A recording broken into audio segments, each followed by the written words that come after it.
Hello everyone, mag-unbox lang po tayo ng mini blender. Ito ay USB siya at medyo malaki. Ayan, may straw, may tray siya na straw. Tapos yung handle, kahit saan gusto mong puntahan ay madadala mo, may shoulder bag siya.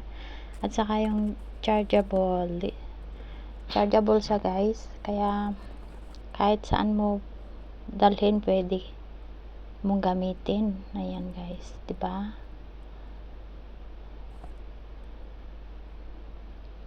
Maganda siya sa pang personal lang na blender maker, juicer maker, para kahit saan kayo magpunta ng mga friends madadala. Ayan,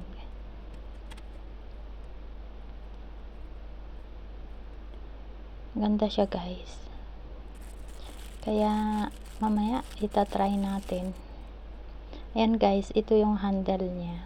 Ayan, ito yung handle niya, kaya kahit saan pwede mong ilagay sa ayan, punta kayo ng picnic, madadala mo yan. Tapos may straw, siya guys.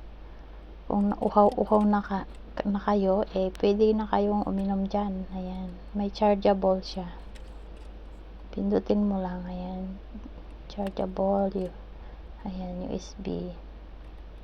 Pero bago mo gamitin, 4 hours charge mo muna para nga mas matibay. Ayan, tapos ayan yung straw, pwede mo siyang pagkatapos mong i-blend, higop ka na dyan, sisip-sipin mo na lang. Ayan, so thank you guys for watching.